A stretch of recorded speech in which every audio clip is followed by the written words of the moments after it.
बिना सजनी चैनवा कहाँ भागे।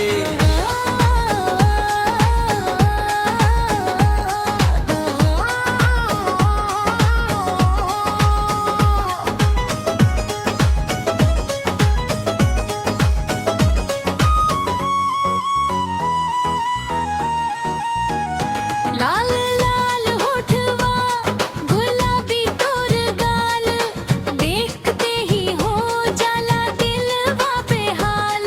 कमरिया लचकावे जियरा मचल जाता, भुकत नहीं थे रानी के मुहाने पर अट जाता। अखियाँ से अखियाँ जब होखे टकरार, रात भर सतावे तुहेरा प्यार।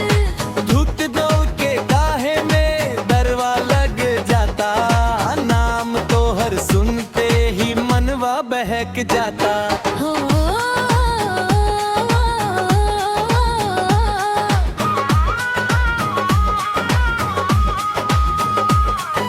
दुखत ननी खेरानी के मुहाने पर बात जाता, तोहरे हंसी देख के दिलवा धक जाता।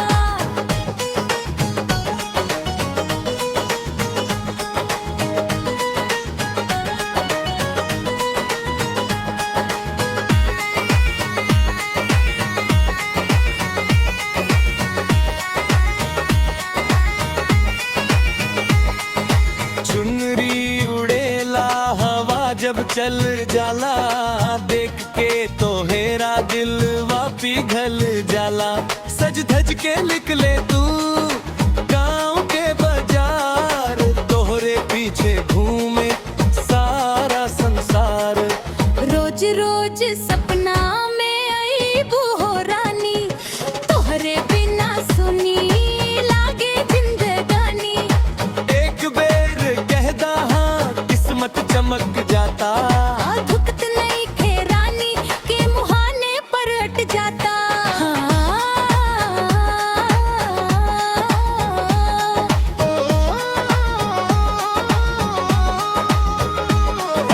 फाइनल मुखड़ा दुखत नहीं खेरानी कि मुहाने पर अट जाता। तो हो रे प्यार में दिलवा पागल बन जाता। नजरिया के जादू करे जवा में समा जाता, धुकत नहीं खेरानी कि मुहाने पर अट जाता। हो